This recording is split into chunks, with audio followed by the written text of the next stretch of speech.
Hello everyone, स्वागत है आप सभी का आपके इस छोटे से YouTube channel the new classes पर। फ्रेंड्स, आज की इस वीडियो में हम देखेंगे डिविजनल टैलेंट सर्च एग्जामिनेशन 2026। ठीक है, यानी कि आपकी 2026 की तैयारी कराने वाला हूं इस वीडियो में, जो कि आपका प्रैक्टिस सेट नंबर 1 है। ठीक है, आपका ये प्रैक्टिस सेट नंबर 1 है। और जो बच्चे एकदम नए हैं, यानी कि क्लास 6 से आप फॉर्म फिल करेंगे, तो वो बच्चे अभी क्या करेंगे कि आप तैयारी करिए। ठीक है, और मैं इस चैनल पे बहुत सारे वीडियोस अपलोड करने वाला हूं। हालांकि बहुत ही वीडियोस ऑलरेडी अपलोडेड हैं हमारे चैनल पे, तो वहां पे प्लेलिस्ट बनी हुई है DTSC करके, तो वहां पे जा करके आप लोग देखिए तब तक। ठीक है, लेकिन मैं 2026 की तैयारी कराना स्टार्ट कर दिया है। ठीक है, मैंने तो ये जो है प्रैक्टिस सेट नंबर 1 है। और पसंद आता है तो वीडियो को लाइक कर दीजिएगा। ठीक है, पहले पूरा वीडियो देख लीजिएगा, अगर पसंद आती है तो वीडियो को लाइक कर दीजिएगा। ठीक है, बाकी कुछ नहीं करना है। और हाँ, ये जो PDF है, अगर आपको चाहिए तो आप टेलीग्राम ग्रुप ज्वाइन कर लीजिए, वहाँ पे मैं इसको शेयर कर दूंगा, वहाँ से आप लोग डाउनलोड कर लीजिएगा। ठीक है, लेकिन आप लोग इसको क्वेश्चन ध्यान से देखें, ये क्वेश्चन बहुत ही बेसिक हैं और ये आपके एग्ज़ाम में आने के ज़्यादा से ज़्यादा चांसेस हैं। ठीक है, ये सभी ग्रुप के लिए, कोई पर्सनली एक ग्रुप के लिए नहीं है। इसमें बहुत सारे क्वेश्चन हम देखने वाले हैं। देखिए, सबसे पहला यहाँ पे क्वेश्चन है कि हेली धूमकेतु का आवर्तकाल होता है। पहला ऑप्शन है आपका 66 वर्ष, दूसरा ऑप्शन है 76 वर्ष, तीसरा है 86 वर्ष और चौथा ऑप्शन है 96 वर्ष। तो इसका राइट आंसर होगा ऑप्शन नंबर 76, यानी कि जो ऑप्शन नंबर बी है 76 वर्ष होता है। ठीक है, अगला क्वेश्चन है आपका निम्नलिखित में कौन सा स्वपोषी है। तो यह स्वपोषी परपोषी आप सभी को पता होगा, ये आप लोग देख लीजिएगा। तो इसमें से जो पहला ऑप्शन है आपका तितली, दूसरा शैवाल, तीसरा मशरूम, चौथा आपका टिड्डा है। तो इसका राइट आंसर क्या होगा, ऑप्शन नंबर बी जो है शैवाल। ये एक तरीके से स्वपोषी है। ठीक है, ये प्रकाश संश्लेषण की अभिक्रिया से बनाता है। ठीक है, अगला क्वेश्चन है कि इबोल क्या है।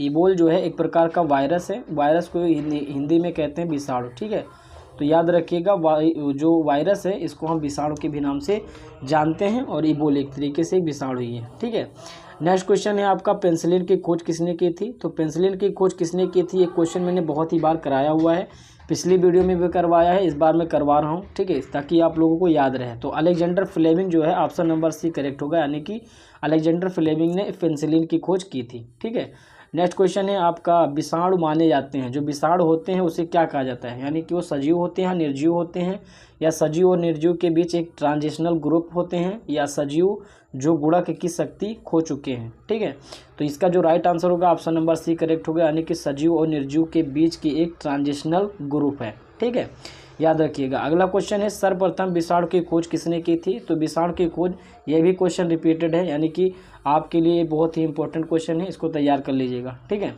तो सर्वप्रथम विषाणु की खोज किसने की थी। तो ऑप्शन नंबर बी एकदम करेक्ट होगा, इवानोस्की ने की थी। ठीक है, ये एडवर्ड करके होता है, एडवर्ड इवानोस्की या ऐसे करके होता है। ठीक है, तो ये इवानोस्की अगर ऑप्शन आपको मिलता है तो इसका राइट आंसर क्या हो जाएगा, आपका इवानोस्की ऑप्शन हो जाएगा। ठीक है, नेक्स्ट क्वेश्चन है आपका शैवालों की कोशिका भित्ति किसकी बनी होती है। जो शैवाल होते हैं उनकी कोशिका भित्ति किसकी बनी होती है। तो इसका राइट आंसर होगा ऑप्शन नंबर जो है सेलुलोज जो है, ये आपका राइट आंसर होगा ऑप्शन नंबर सी। ठीक है, नेक्स्ट क्वेश्चन है आपका लीची जो फल है उसका खाने योग्य भाग क्या होता है। जो लीची फल है उसका खाने योग्य भाग क्या है। तो ये ऑप्शन नंबर 20 राइट होगा, एरिल। ठीक है, देखिए मैं ऑप्शन पढ़ नहीं रहा, जिससे आपका जो वीडियो है ज़्यादा लॉन्ग में ना जाए। ठीक है, तो ये राइट आंसर मैं बता दे रहा हूँ, बाकी आपको ध्यान से वीडियो को देखना है और क्वेश्चन समझना है। ठीक है, संसार का सबसे छोटा पुष्प कौन सा है। संसार का सबसे छोटा पुष्प कौन सा है, ये बहुत ही बार क्वेश्चन आया हुआ है, याद रखिएगा। जूनियर ग्रुप खासकर ये आपको ध्यान में रखना है। तो संसार का सबसे छोटा पुष्प जो है आपका उल्फिया करके है, और संसार का सबसे बड़ा पुष्प जो है मैंने नीचे लिख दिया है कि संसार का सबसे बड़ा जो फूल है या पुष्प है ये रिफ्लेक्सिया है। ठीक है, रिफ्लेक्सिया है, ये सबसे बड़ा पुष्प है। ठीक है, अगला क्वेश्चन है आपका कि वात्सल्य मेला प्रतिवर्ष कहाँ आयोजित किया जाता है। तो वात्सल्य मेला जो है ये आपका नई दिल्ली में हर वर्ष आयोजित किया जाता है। ठीक है, तो आंसर क्या होगा, ऑप्शन नंबर डी सही हो जाएगा, नई दिल्ली में।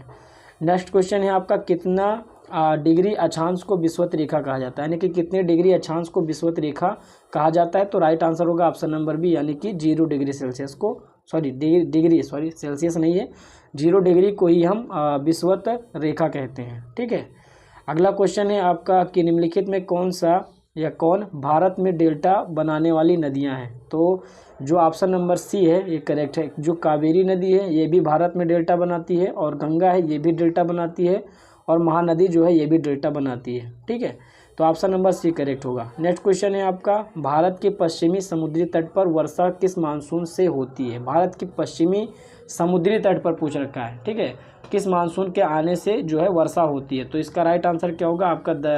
दक्षिणी पश्चिमी जो मानसून है जब आते हैं तो वहाँ पे बारिश होती है, यानी कि वर्षा होती है। ठीक है, नेक्स्ट क्वेश्चन है आपका, निम्नलिखित में किसको भूरा कोयला कहा जाता है? देखिए बहुत ही इंपॉर्टेंट क्वेश्चन है, याद रखिएगा। भूरा कोयला किसे कहा जाता है और सबसे शुद्धतम कोयला, दो क्वेश्चन मैं यहाँ पे करवाऊंगा। तो सबसे पहले जो है भूरा कोयला किसे कहा जाता है?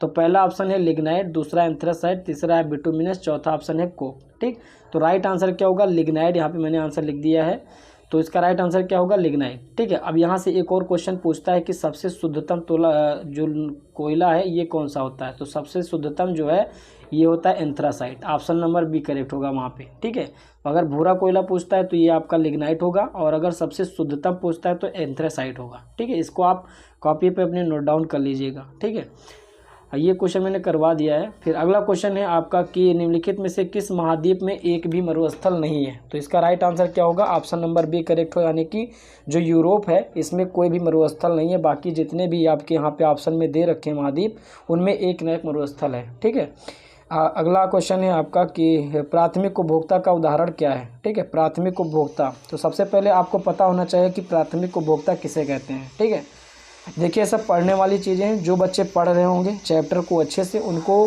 करने में आसानी होगी। ठीक है, तो देखिए सबसे पहले मैं बता दूं कि प्राथमिक उपभोक्ता किसे कहते हैं, द्वितीयक उपभोक्ता किसे कहते हैं। तो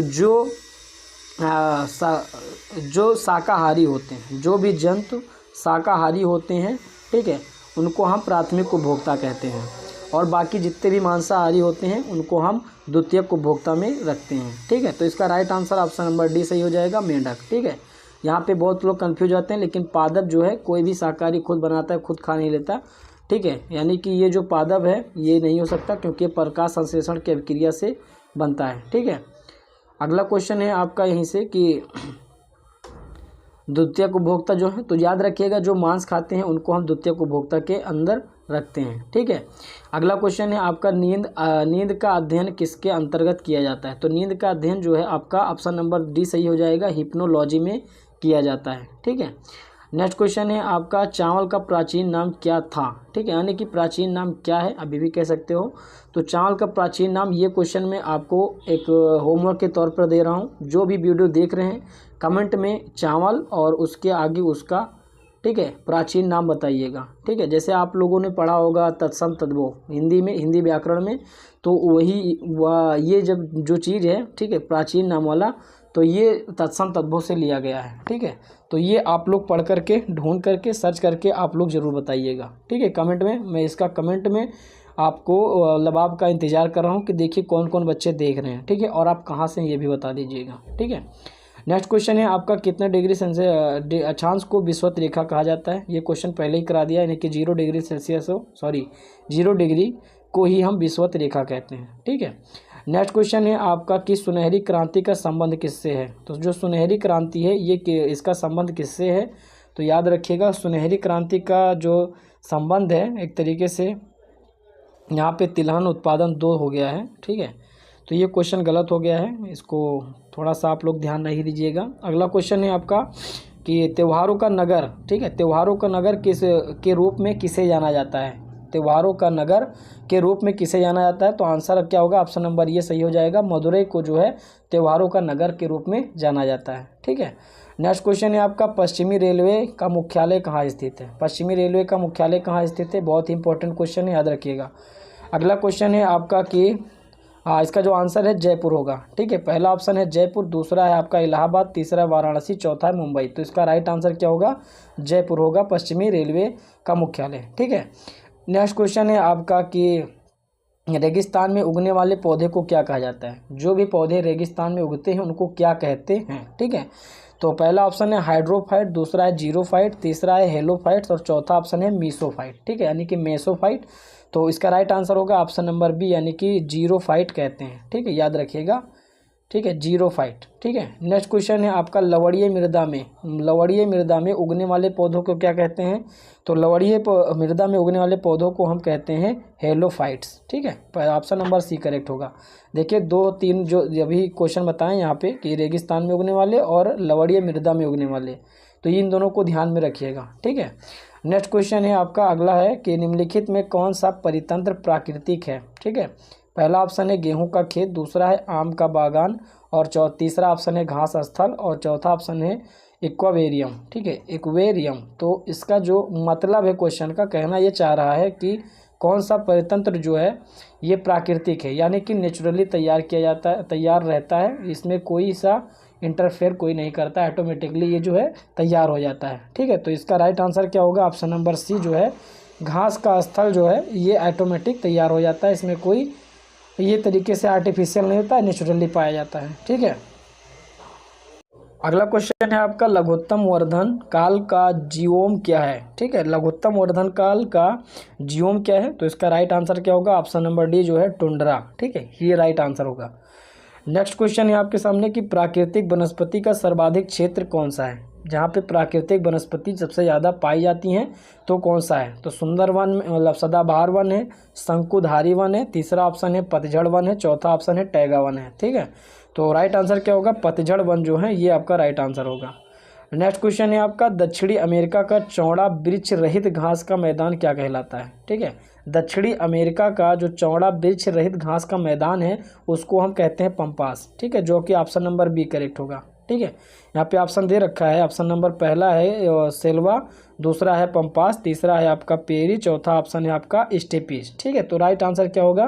पम्पास जो है ये राइट आंसर होगा। ठीक है, नेक्स्ट क्वेश्चन है कि शब्द कौवल्य किस धर्म से संबंधित है? ठीक है, किस शब्द से संबंधित है, यानी कि ये जो शब्द है किस धर्म में उपयोग किया जाता है, यानी कि प्रयोग किया जाता है? तो आंसर क्या होगा? ऑप्शन नंबर जो है पहला, यानी कि जैन धर्म में ये शब्द का यूज किया जाता है, यानी कि कौल्य शब्द का। ठीक है, अगला क्वेश्चन आपका है कि किस सिख गुरु को औरंगजेब ने इस्लाम ना कबूल करने पर उसकी हत्या करवा दी थी? ठीक है, कबूल करने पर हत्या करवा दी थी। तो इसका राइट आंसर होगा गुरु तेग बहादुर सिंह के। ठीक है, उन्हीं के उपलक्ष्य में गुरु तेग बहादुर जयंती मनाई जाती है। ठीक है, तो इसका राइट आंसर क्या होगा? ऑप्शन नंबर ये जो है गुरु तेग बहादुर जी को मतलब उसने क्या किया था, उनको फांसी की सज़ा दे दी थी। ठीक है, यानी कि हत्या करवा दी थी।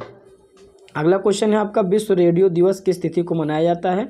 तो ये दिवस आप लोग ध्यान रखिएगा कि जो दिवस हैं कभी ना कभी नहीं, 100% आपके 101% चांस हैं। ठीक है, 101% चांसेस है कि आपके दिवस जो डेट्स होते हैं वो हमेशा आते हैं। ठीक है, तो याद रखिएगा, आपको पढ़ के भी जाना है और ज़्यादा से ज़्यादा कोशिश करिए कि जो इम्पोर्टेंट ऐसे हालांकि जो मनाते हैं अभी स्टार्टिंग में जो पहली बार दिवस मनाए गए हैं उनको ज़्यादा ध्यान रखिएगा। ठीक है, तो इसका राइट आंसर बता दो 13 फरवरी को जो यह विश्व रेडियो दिवस मनाया जाता है। ठीक है, अगला क्वेश्चन है आपका विश्व एनजीओ दिवस कब मनाया जाता है? ठीक है, जो है विश्व एनजीओ दिवस कब मनाया जाता है? तो राइट आंसर क्या होगा? ऑप्शन नंबर जो है सी, यानी कि 27 फरवरी को मनाया जाता है विश्व एनजीओ दिवस। नेक्स्ट क्वेश्चन है आपका भारत में सर्वप्रथम सोने के सिक्के जारी करने का श्रेय किसे जाता है? पहला ऑप्शन है गुप्त काल को, दूसरा है हिंद यूनानियों को, तीसरा ऑप्शन है कुषाण काल को, चौथा ऑप्शन है चोल शासकों को। तो राइट आंसर क्या होगा? ऑप्शन नंबर बी सही होगा, यानी कि हिंद यूनानियों को ये श्रेय जाता है। ठीक है, नेक्स्ट क्वेश्चन है आपका सर्वाधिक सोने के सिक्के किस काल में चलाए गए थे? यानी कि सबसे ज़्यादा सोने के सिक्कों का यूज किस काल में किया गया था? तो राइट आंसर क्या होगा? ऑप्शन नंबर जो है आपका गुप्त काल है, ये राइट होगा। ठीक है, गुप्त काल जो ऑप्शन नंबर ये है ये राइट होगा। ठीक है, अगला क्वेश्चन है आपका रंगास्वामी कप किस खेल से संबंधित है? जो कप दिए जाते हैं खेलों में, तो ये रंगास्वामी कप है, ये किस खेल से संबंधित है? ठीक है, तो पहला ऑप्शन है फुटबॉल से, दूसरा ऑप्शन है खो खो से, तीसरा ऑप्शन है बैडमिंटन से, चौथा ऑप्शन है हॉकी से। ठीक है, तो इसका जो राइट आंसर होगा ऑप्शन नंबर डी सही होगा, यानी कि हॉकी में जो है रंगास्वामी कप दिया जाता है। ठीक है, बस इतना सा ये क्वेश्चन है। और इसके बाद में है जूना खां निम्नलिखित में से किसका वास्तविक नाम था? ठीक है, यानी कि इसमें 4 ऑप्शन दे रखे हैं, जो है नसीरुद्दीन महमूद, दूसरा ऑप्शन है औरंगजेब, तीसरा है महमूद बिन तुगलक और मोहम्मद बिन तुगलक, चौथा ऑप्शन है गयासुद्दीन तुगलक। ठीक है, तो इन चारों नामों में से कि जो है जूना खां को और किस नाम से जाना जाता था?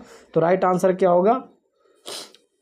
राइट आंसर होगा आपका मोहम्मद बिन तुगलक। ठीक है, याद रखिएगा मोहम्मद बिन तुगलक जो है इसको हम जूना खां के भी नाम से जानते थे। ठीक है, यानी कि उसका उपनाम था। अगला क्वेश्चन है, दोहरी शासन नीति को किस गवर्नर जनरल द्वारा समाप्त कर दिया गया था? तो पहला ऑप्शन है वारेन हेस्टिंग द्वारा, दूसरा है डलहौजी द्वारा, तीसरा है लॉर्ड रिपन द्वारा, चौथा ऑप्शन है लॉर्ड बेलीजली द्वारा। ठीक है, तो राइट आंसर क्या होगा? ऑप्शन नंबर ये जो है एकदम करेक्ट होगा, यानी कि वारेन हेस्टिंग के द्वारा जो है ये दोहरी शासन नीति जो है ये पूरी तरीके से समाप्त कर दिया गया था। ठीक है, हिस्ट्री का क्वेश्चन है, पढ़ के जाइएगा। ठीक है, अगला क्वेश्चन है आपका, मानव शरीर की सबसे बड़ी अंतःसूत्रावी ग्रंथि कौन सी है? ठीक है, सबसे बड़ी ग्रंथि अंतःसूत्रावी जो अंदर होती है, तो ये जो है आपका ये आउटू ग्रंथि है। ठीक है, आउटू ग्रंथि को हम क्या कहते हैं? थायराइड ग्रंथि, याद रखिएगा। ठीक है, आंसर क्या होगा आपका? थायराइड ग्रंथि। नेक्स्ट क्वेश्चन है आपका, बालों का झड़ना तथा चर्म रोग किस विटामिन की कमी के कारण होता है?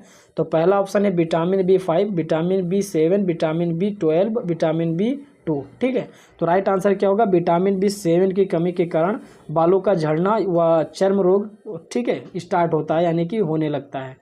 अगला क्वेश्चन है आपका, भारी जल का अणुभार कितना होता है? जो भारी जल होता है उसका अणुभार कितना होता है? ये रासायनिक ठीक है यानी केमिस्ट्री से रिलेटेड क्वेश्चन है।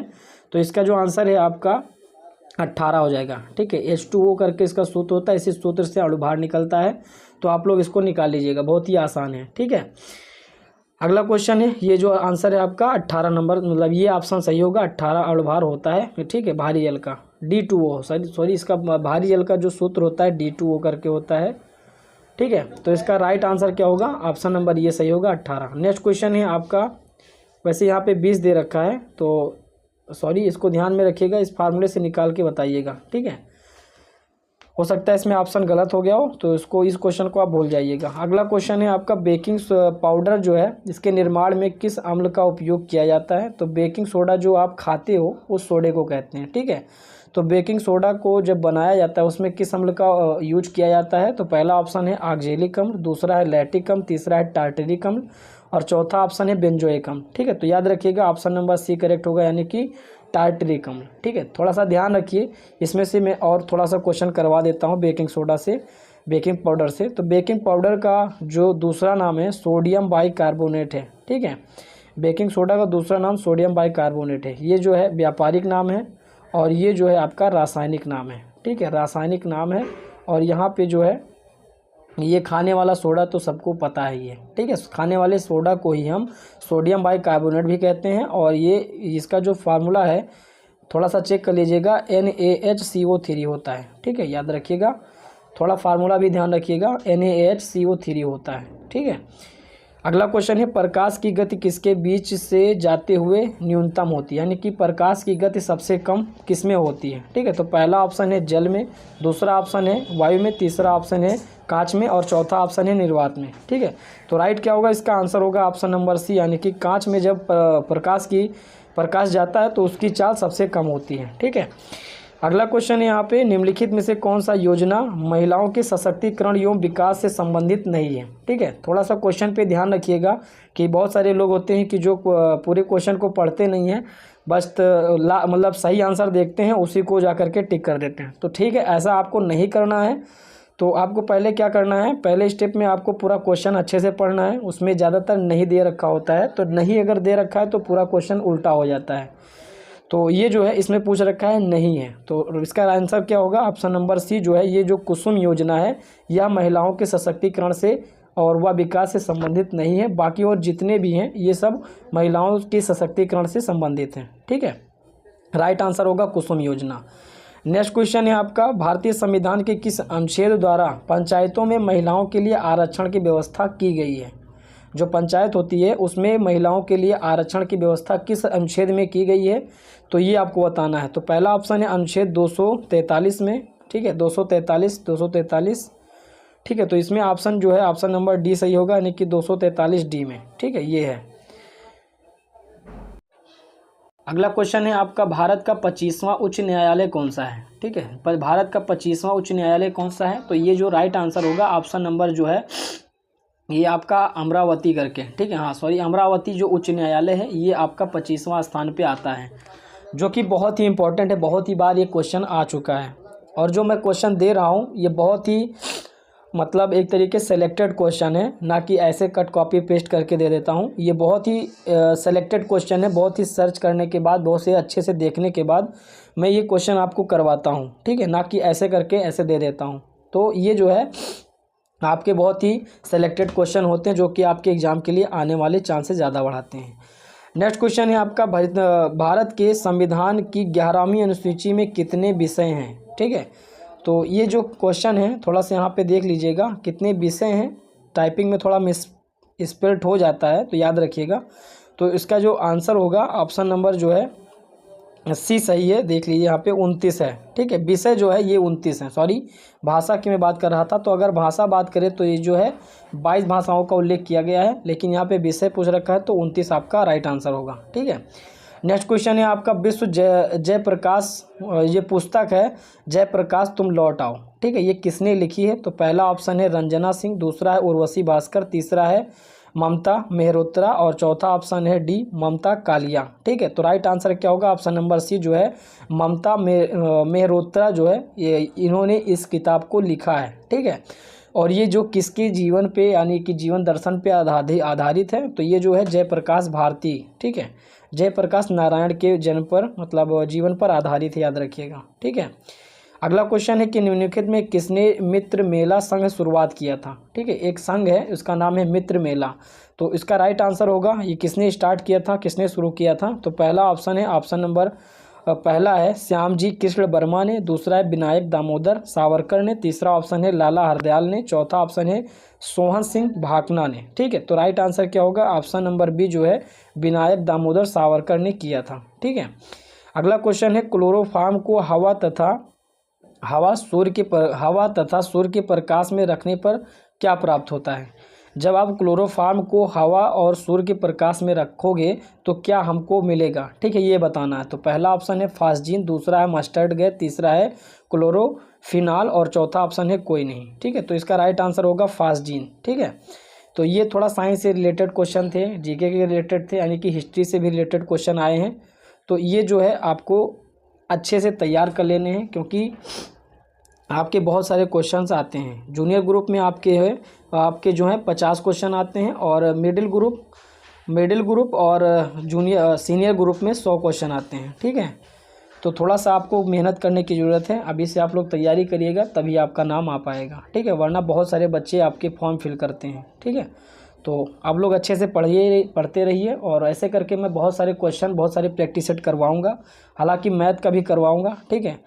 तो मिलते हैं नेक्स्ट वीडियो के साथ, और अभी तक जो चैनल को पहली बार विजिट कर रहे हैं चैनल को सब्सक्राइब कर लेंगे, ठीक है, अगर तैयारी करना चाह रहे हैं तो, ठीक है।